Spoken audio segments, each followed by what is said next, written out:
You must stop being the observer. It may have been useful to you when you just started your journey. However, now it is what holds you back from true awakening. You see, in the journey of awakening, a subtle yet profound realization awaits those who dare to tread the path less taken. It's a journey that begins with the concept of being the observer, a role many of us adopt as a starting point in our spiritual exploration. But what if I told you that this very identity of being the observer, which once felt like a revelation, might be the veil that obscures the ultimate truth of our existence? Let's start by examining the role of the observer. Initially, it acts as a powerful tool, granting us the ability to step back and watch our thoughts, emotions, and experiences with detachment. This detachment is liberating, offering a respite from the incessant chatter of the mind and the turmoil of emotions. It's like finding a calm eye in the storm of life. However, as we journey deeper, a critical question arises. Who is this observer? This question is not meant to be a mere intellectual puzzle. It's a key that unlocks a door to a profound understanding. The observer, upon closer inspection, appears as a construct, another identity that the mind clings to. It's as if in our quest to find freedom, we've simply exchanged one set of chains for another. The observer becomes a subtle identity, a new persona that watches over everything else, yet remains untouched and separate. It's a comfortable position, but comfort often breeds complacency. To illustrate this point, let's reflect on a simple yet profound parable. Imagine a river flowing seamlessly, its waters merging with the vast ocean. Now, imagine if this river, in its journey, suddenly developed a sense of I, an observer that sees itself as separate from the ocean it's destined to merge with. This sense of separation, this I, is what the observer identity does to us. It keeps us from merging with the vastness of our true nature. Think of a philosopher like Meister Eckhart, who spoke of the soul's journey back to the divine essence. He emphasized the necessity of letting go of all images and concepts to experience the divine. In our context, the observer is such a concept, a subtle image that we must let go of to experience our true essence. The observer identity also limits our perception of reality. It's like looking through a lens that only captures a fraction of the vast panorama of existence. We see thoughts, emotions, and sensations, but we don't see the canvas on which they are painted, the pure, vibrant essence of consciousness itself. This consciousness is not a thing. It's the space in which everything arises and dissolves. But as long as we cling to the identity of the observer, we remain one step removed from this direct experience. So, how do we move beyond this identity? It starts with recognizing that there is no real observer. This may sound paradoxical, but it's a truth echoed by mystics and sages throughout history. When you listen to a sound, there's just sound. When you feel an emotion, there's just the emotion. The listener, the feeler, the observer. These are just concepts, mental constructs without any independent existence. This understanding leads to a radical shift. Instead of perpetually observing, we begin to merge with our experiences. We become the sound, the emotion, the thought. This is not about losing ourselves, but finding ourselves in everything. In this state, there's no separation, no distance, just a vibrant dance of existence happening by itself. As you listen to these words, I invite you to ponder this shift. What does it mean to let go of the observer identity? How does it feel to not just observe the river of life, but to be the river itself? This is not an intellectual exercise, but an experiential journey. It's about stepping into the unknown, letting go of the familiar shores, and diving into the depths of our being. Now we must delve deeper into the nature of the observer concept in order to reach true awakening. This exploration requires us to travel back in time to the medieval era, where philosophers grappled with existential questions that resonate with our quest today. One such figure is St. Thomas Aquinas, a philosopher and theologian whose insights provide a unique lens through which to view our topic. Aquinas, in his quest for understanding the nature of existence, posited that to truly know something, one must become one with the object of knowledge. This profound insight nudges us towards an important realization in our current exploration. The separation created by the observer identity is an illusion, a barrier to true knowledge. Let's apply this medieval wisdom to our modern spiritual journey. The observer, as we've established, creates a sense of duality, a watcher and the watched, a subject and an object. This duality is deeply ingrained in our everyday experience. We say, "I am observing my thoughts," as if I and my thoughts are two distinct entities. But are they? Aquinas challenges us to look beyond this duality, to see that the knower and the known are one. This realization is not just a philosophical concept, but a lived experience. When we observe a thought, for instance, there is an immediate, intimate connection with that thought. There is no distance, no separation. The thought doesn't exist independently of our awareness of it.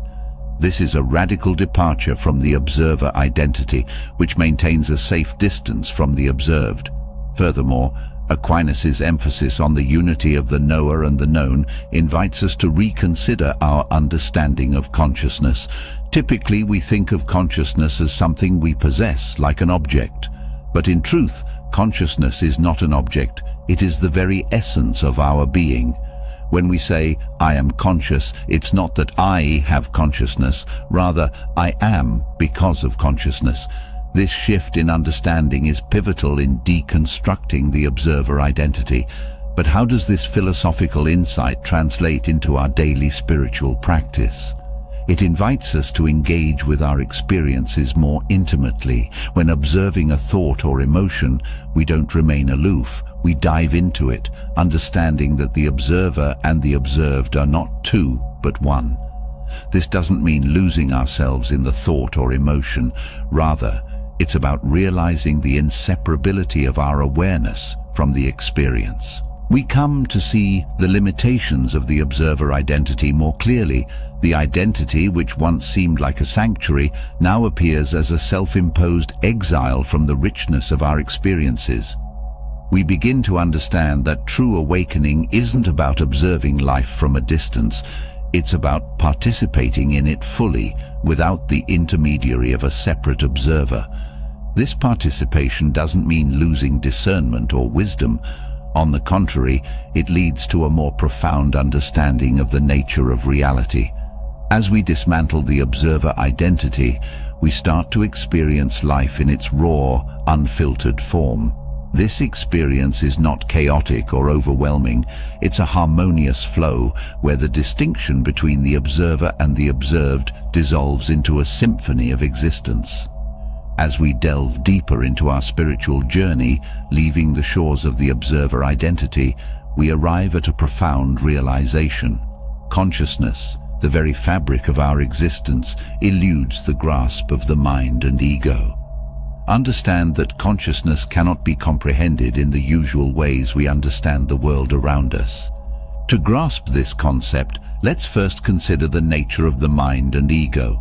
The mind is an incredible tool, adept at analyzing, categorizing, and conceptualizing. It navigates the world through a framework of thoughts, ideas, and beliefs. The ego, closely intertwined with the mind, constructs our sense of self, our identity. It thrives on differentiation, me versus the world. This differentiation is crucial for our physical and psychological survival, but it also creates a fundamental limitation, the illusion of separation. Consciousness, however, operates in a realm beyond this duality. It's the underlying reality of all experiences, the canvas on which the mind and ego paint their stories. But just as a canvas cannot be understood solely by studying the paintings on it, consciousness cannot be comprehended by the mind's analyses or the ego's constructs. Think of the vastness of the ocean. Can a single wave grasp the immensity of the ocean? Similarly, our thoughts and perceptions, like waves, arise from the vastness of consciousness but cannot contain it. This is not a shortcoming of the mind, it's simply a matter of different dimensions, different realms of existence.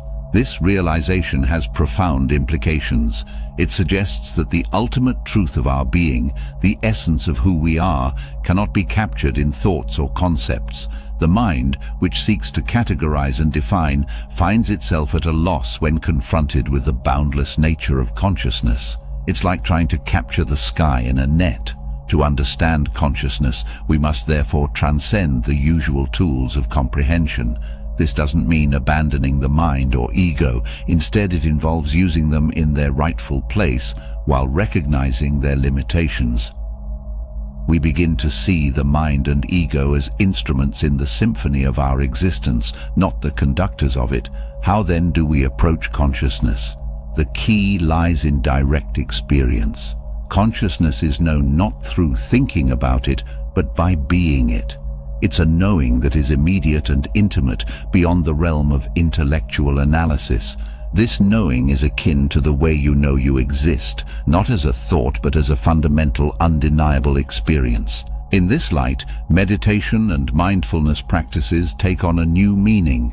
They are not just tools for relaxation or stress relief, they are gateways to experiencing the ungraspable nature of consciousness. In moments of deep meditation or mindful presence, when the chatter of the mind subsides and the ego's grip loosens, glimpses of our true nature shine forth.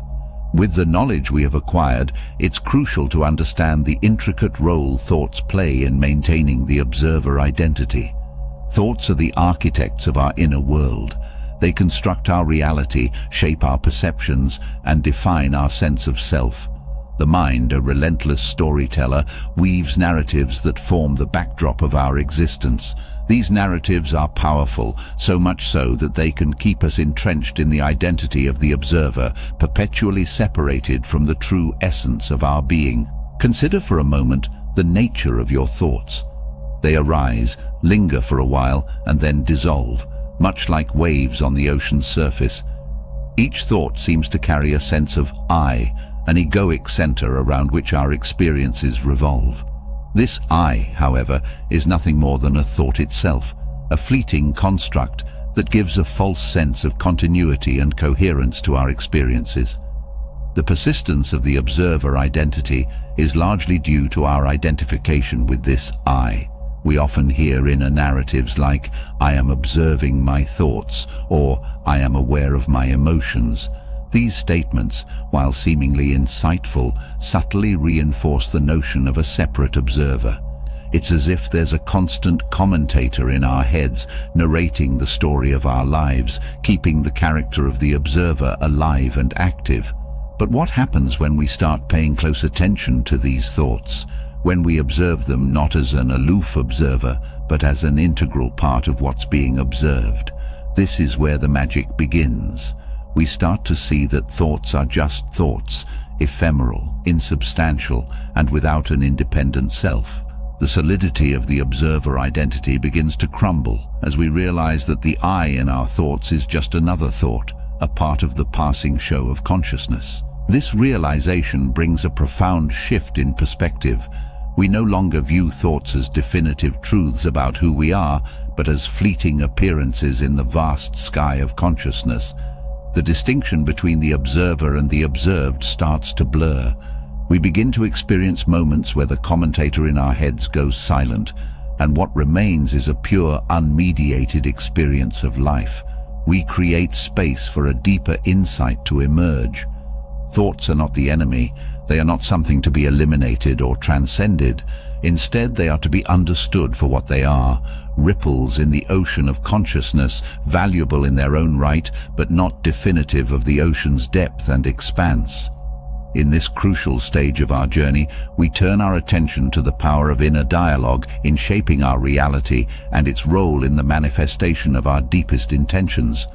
Understanding this aspect of consciousness is essential for moving beyond the observer identity and embracing a more integrated, authentic experience of our true nature. Inner dialogue, the continuous stream of thoughts and conversations we have with ourselves, is a potent force.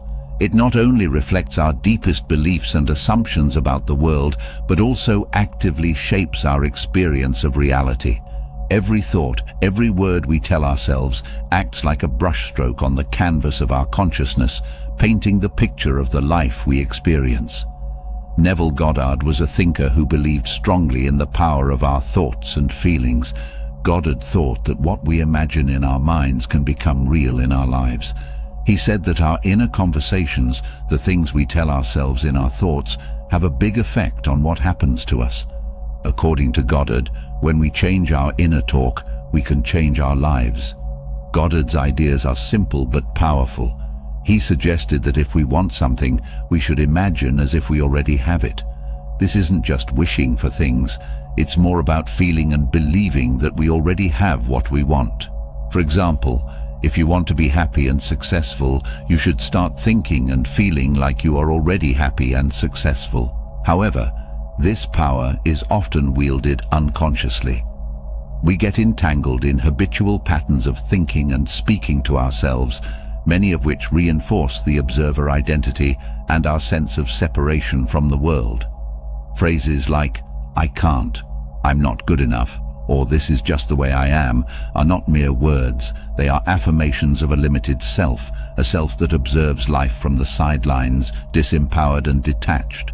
To transcend this, we must first become acutely aware of our inner dialogue. Mindfulness and self-inquiry are key tools in this process. They enable us to observe our thoughts and words with clarity and compassion, revealing the patterns that keep us trapped in the observer identity. Once we are aware of these patterns, the next step is to consciously shift our inner dialogue. This is not about suppressing or fighting our thoughts, but about gently steering them towards more empowering, inclusive narratives.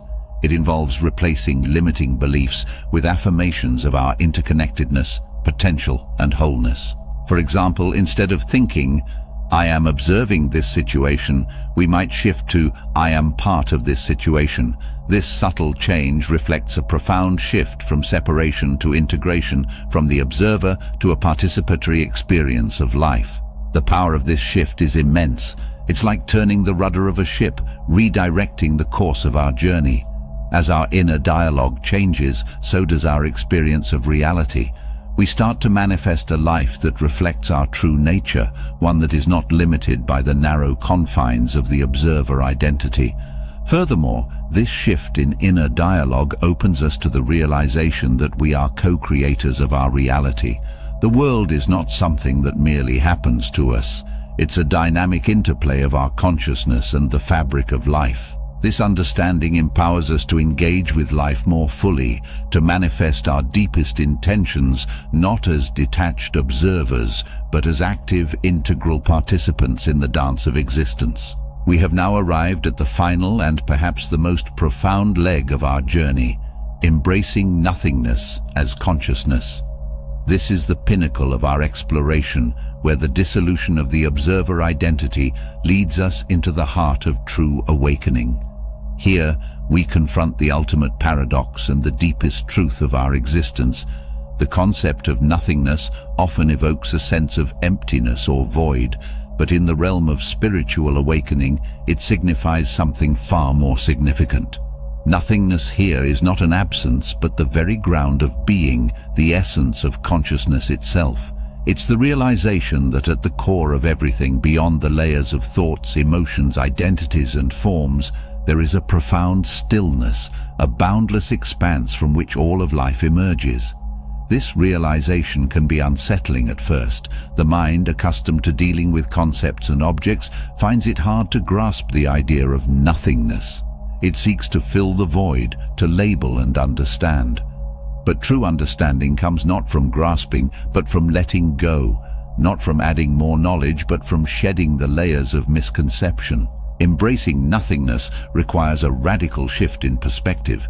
It asks us to let go of our habitual ways of seeing and being in the world. It's about releasing the grip of the ego, the constant need to define and differentiate. In this space of nothingness, the observer identity dissolves. There is no longer an I observing another. There is just pure being, an undivided wholeness.